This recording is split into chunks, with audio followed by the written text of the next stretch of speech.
Well, technically, I'm in the midst of it right now. I mean, the reality is, I mean, it's interesting talking to you now in this moment, in the sense that we had that talk, you know, during that time, and you asked me about it because, well, when I first came up with this phrase for myself, which was transforming mental illness into a blessing, with the tagline of "Passion is the gateway drug," that was around 2011 when I met a woman named Lisa Nichols, who is an inspirational speaker and writer, things like that. So I'd been through the mental health system from, you know, from basically 19 to 30 at that point, or 32 or something like that. I was living off credit cards, so I just charged everything. Plus I had some money from like family and from the government and things like that in this nice apartment actually, by myself in New Jersey. So I saw someone speak on a video, this guy named Vishen Lakhiani, and he was talking about the 6 steps to awesomeness. Which I don't know if I can remember them now. I should. It's like know what you want, be in flow, embodiment practices, be in the right environment, and one other thing. And he was talking about the famous quote of you're the summation of the 5 people that are closest to you, which I had heard before but hadn't thought too much about because I grew up with amazing people around me. But at this time I was isolated basically. And I thought about it and I thought, well, really, there's only my mom and dad, first of all, that I'm even close to at this point. So it's not even 5 people, really, if I thought about who are my 5 closest friends at that time. So it really inspired me. And he was putting on something called Awesomeness Fest in Costa Rica, which was like change makers, entrepreneurs, things like that. And I thought I have to be at this event. And I put it on my credit card and I went to Costa Rica. And I met this woman, Lisa Nichols, and I told everyone there about my story. Like I felt out of place and had this whole history of bipolar, and there was people there who were millionaires or friends with Richard Branson and this, that, and the other. But everyone was really generous and nice, and it was a really good vibe. And I talked to Lisa. She spoke basically the first day, and I never had actually been around someone when I heard them speak. It literally made me want to do something. Like, I mean, I felt that way about music. Live music, but I never really had one person speak like in a just speaking kind of way that made me feel alive and like that I had something to share or do or be. So I went to talk to her and she invited me to be part of one of these co-authored books where you actually pay to be in the book. It's like it's like a expensive business card kind of thing. But on the other hand, you get to tell your story and share your story. So I realized I wanted to share about my experience. So that was like 2011. So I've been on this journey since 2011 of transforming mental illness into a blessing. And I updated it a couple of years ago to transforming perceived mental illness into a blessing because I wanted to change it because I actually don't think there's such a thing as mental illness. You can use the word in certain vacuums if you want, but technically there's no reason to call it that. So I've changed it to that. And I thought I was going to go out and do like a Messiah mental health thing, like when I first wrote the book, and like coach people and teach and change everything. And then I realized I had put it in the present tense for a reason. You know, I didn't call it transformed mental illness. It was transforming. And I was like, yeah, I think I'm still working on that. So the last couple of years, I've realized I've been getting stories from people who also have had these experiences and like basically doing the research, like what works for people.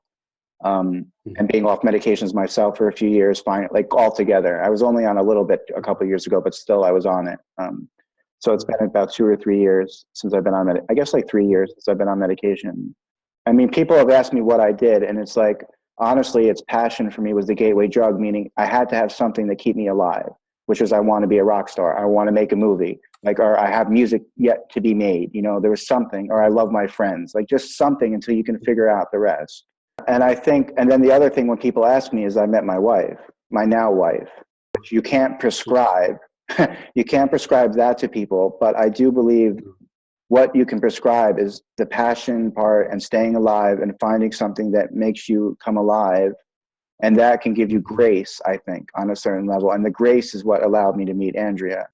So the last couple of years, I've upped my level in understanding what is this whole experience I had and all the wounding of being tied down and locked up and medicated. And I didn't just go full way, like a halfway with it. I was like held against my will like 7 times and all that kind of good stuff. Like deep research and development, basically.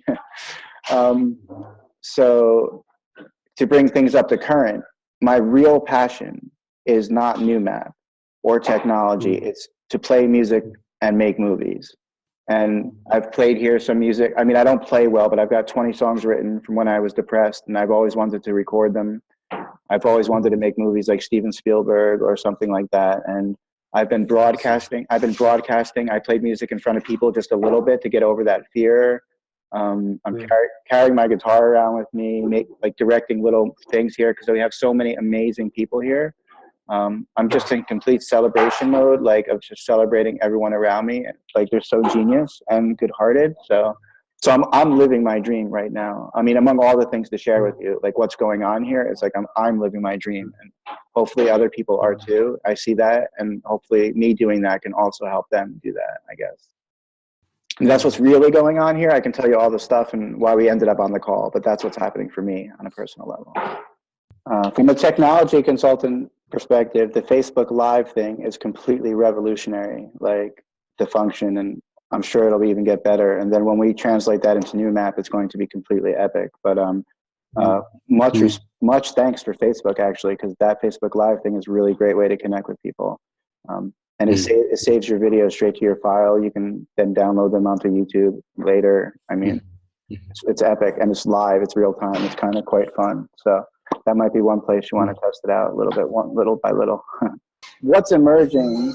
Well, so what I wrote you about was, we met Ervin Laszlo like 2 months ago, and I spoke to him briefly, and he's got this new Laszlo Institute of New Paradigm Research. And when I saw that, I was like really excited because technically Noomap as a little crew, that's kind of our space really, research and development, more than being software engineers or a business or implementers on that level. And of course, Ervin's work is highly aligned. He's got a new book coming out called The New Map of Consciousness. So we met him, and we seemed to just connect briefly, just shared with him a little bit. And he's been in our field for a while through Barbara Marx Hubbard and our friend Caroline and Jeremy, know him. So that's kind of been just waiting to happen in a way.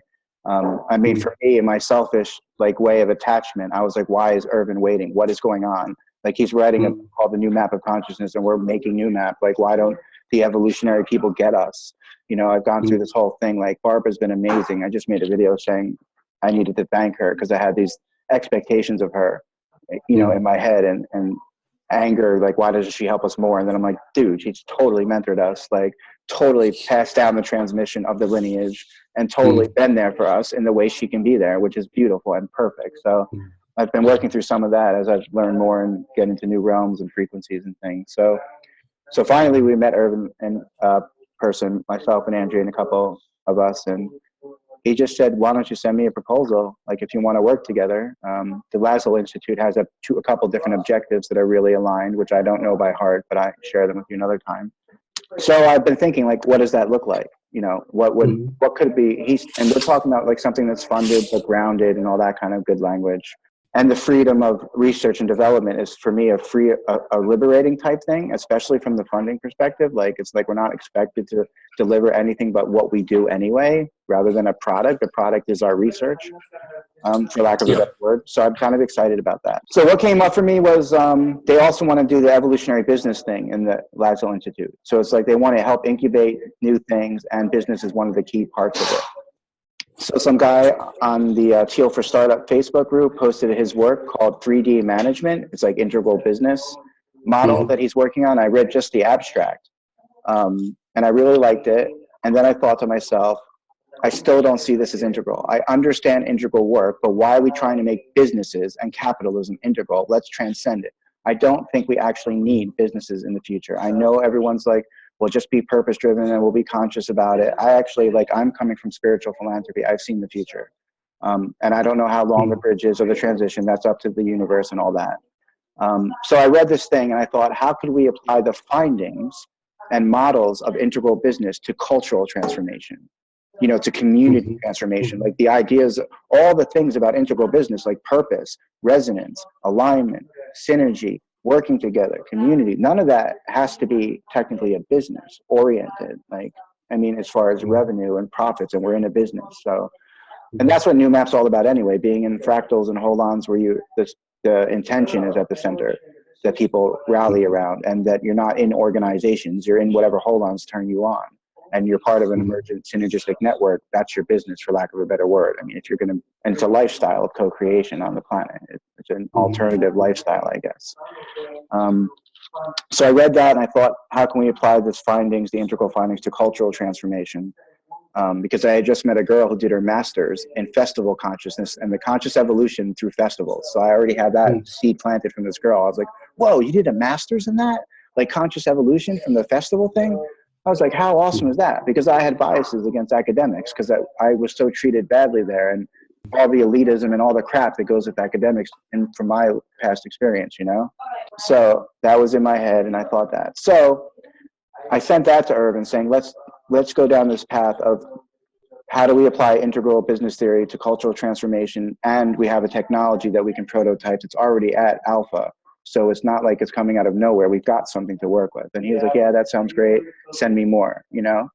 So that's kind of where I was at. I wanted to touch base with a bunch of people, take that simple, for me, simple idea, like applying integral work to cultural transformation and using technology to facilitate that and enable it. And those are the technologies also of synergistic co-creation, what we call the synergy form. So social architecture, energetic principles, and technological infrastructure, which is what the Noomap movement is about. Perception through those three sort of core pieces. So that's where I was going with that. And right now it's coming into this quicker convergence manifestation thing. If you look at the work Jan is trying to do with the Seed Council and all that. So for me, Jan's doing amazing work in like moving mountains etherically, but he still keeps searching for new groups of people that align with him. So he keeps creating new groups, like a new, and I need to talk to him because I'm like, if only 3 or 4 people are responding, it seems like you're dispersing like what you're trying to do by I don't know. It's not a criticism. It's just feedback really. Because he has the synergy hub here, the family here, like the architecture he's pulling from is like what Chris and Andrea basically downloaded. So what happened is we have this building here for 5 months and then we have to buy it. So we've been gifted the opportunity to live here and we want to buy it so we can stay here and make it everything we hope it will be. So what's come up is in October, we're going to have a month-long event, which is partially a trim tab festival in honor of Bucky Fuller and his trim tab theory, and partially a whole systems hackathon as a theme. We're going to invite 100 people to participate that in person, and it's going to be broadcast to the world. So, and we're going to all have to design a way, you know, live streaming and I don't know, Google Docs and Facebook, and we'll have to design a way for the whole world to participate if they so choose. There's going to be elements there that are going to converge together. So, for example, we're going to launch a book on reimagining philanthropy that I'm part of with a bunch of awesome people. So that's indigenous philanthropy, spiritual philanthropy, conscious like investment, like it's a co-authored book. So there's different perspectives on reimagining philanthropy, with the overall thing being philanthropy for life, like whole system where everyone is a philanthropist. We're going to launch Noomap as an open synergy source license development project. So the whole world can participate in that if they resonate with things like sharing the code amongst us, sharing the profits with the community and things like that. We're going to announce the Synergy Hub Network, which is the bigger vision for all these kind of hubs around the world in different locations, including the unveiling of Synergy Hub Rotterdam itself, the building and what we're doing here. We're also going to announce a Global Freedom Fest. I'm part of a group of people that have the actual skills and ability to put on a Woodstock kind of thing. So we're going to announce that that's happening in 2018. And then the next 2 years, part of what we'll all do together, for those who are interested, will be to help design that as well. There's going to be a couple themes like honoring women. Not so much the feminine, masculine kind of thing that gets a little esoteric and harder for people. It's just more like these are our mothers and sisters, I think. I mean, that's just my sense now. It's going to be created by more people. That's just the intention I'm sort of offering. Like, let's just keep it more simple, like just honoring mothers and sisters is what came to me. And the final piece is occupying the noosphere. So we're going to call the world to occupy the noosphere, which could look like the old Occupy, but up the spiral a level. So completely nonviolent, completely not about resistance or activism. It's like, here's some examples of how people can occupy the noosphere. This is what we're going to do. And how we see it, like occupying the dream world, the imagination, the intention world, the passion world. So people, I would hope people will catalyze and go to during that month, they can go to their own eco-villages and their own gatherings and just occupy the noosphere. Like maybe even sleep in parks that are public. Like none of that like tension thing. Just find public places.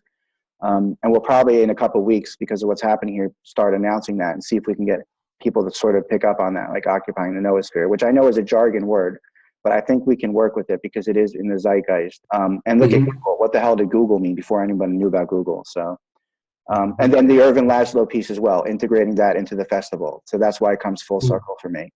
So have the New Paradigm Research Institute be one of the containers for the next 2 years. I'm going to offer that. I don't know if, Irvin and them will be interested, but that's the story that seems to be unfolding. And that for me allows all of us in our core fractal here, because it's not about exclusion. It's just that we can only handle 100 people. We have no budget.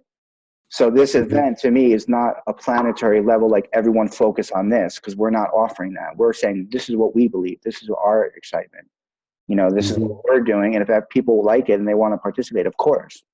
But it's not like we represent a whole movement and, that kind of, I think we won't probably go down that direction. It'll happen organically. So that's what's happening. And you're welcome to cheer us on from the sidelines, or come into the core fractal, or bring Synergy Forum into those 2 weeks of the festival and the hackathon. Like, it's open to you, my brother, like, to think about it for a couple weeks or a month. And like, it's going to happen, it's going to be like good enough for now, safe enough to try. A lot of that sociocracy, out of sociocracy thing.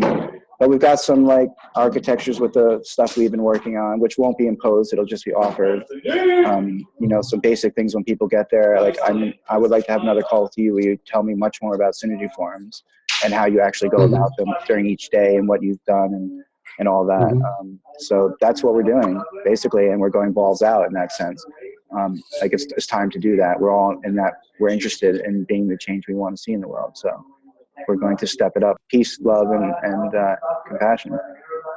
I mean, first of all, I hope you will come no matter what level you participate, because you're so close. Like, if you can at least mark some days off in October to literally participate in any way, like, I would definitely hope you'll be there on some level. Like, aside from what level, like, we want you here. Like, I mean, just as a co-creator in general, which means you're bringing your whole platform anyway. Like, because those 100 people are going, we will find a way for those 100 people. And two weeks is a long time. So for those people that are seriously interested, there's a place to stay here. There's all these rooms for breakout rooms. There is enough time with 100 people to actually get to know each other to a certain degree in some of these major components and work with them, I believe. And then you have this hackathon style thing where, okay, after 2 weeks, here's the picture we've drawn. How can we, like, maybe weave something together that going forward allows all of us to shine in this like way that Jan is speaking of, like uniting the uniters, and and bringing in funding that is literally probably limitless. If you can get 500 million to make X-Men, then we can get 500 million to build a new paradigm. That's what I'm here to do. It's leaving the celluloid footprint behind, right? We've got the carbon footprint thing covered, but we've got to not leave the celluloid footprint, which is 500 million on it. Now, I love X-Men, actually, so I love movies. Like, that's why I love movies. I love Hollywood productions, but right now, I want to put up productions that have the same entertainment value, but they leave behind eco-villages and renewable energy and, work for people and children being fed. Like, we can do both of those things. There's no doubt in my mind, and I'm holding space for that. So there's no reason James Cameron, Steven Spielberg, and Johnny Depp and Leonardo DiCaprio, once they understand what we're doing, if they're the real deal, because we need to stop raising money for diseases and disasters. That's what we usually raise money for on a global scale, diseases and disasters. So now it's time to raise resources for love and synergy and cooperation and compassion. So that's where I'm heading anyway. So please think about things. The documentation thing, you're going to be more in the Noomap potential field of complete, utter, ridiculous emergence, like 7 S's of co-creation, until I find the 1 or 2 people who actually excel at documentation and the gift of that. And that is, if you want to bring some tiny piece of that, because I know you're busy and all, but if you have someone in your field who would be interested in this event and knows how to, that's just not my gift. And if I do that, I won't be channeling what I need to channel. So that's an invitation too. If you have any friends who you think could do something like that, that would be amazing. But I don't even know if anyone here right now is the person for that yet. I want to hear much more about your story, and Though despite the fact I talk a lot, I'm equally a great listener. So if you ever feel like sharing your story through me listening or asking a few questions just to catalyze that, I would be honored to like compile a 3-hour eventual thing where you just tell your whole story up to this point. So anytime you ask me, I'll be there to do that. Multi-level talented. I'll go from David Letterman to Jim Morrison and back to Walter Cronkite, you know. Awesome. There's a blessing. There's a blessing in the multi-personality DSM disorder, you know. All right, man. Much love to you, John. Thank you so much.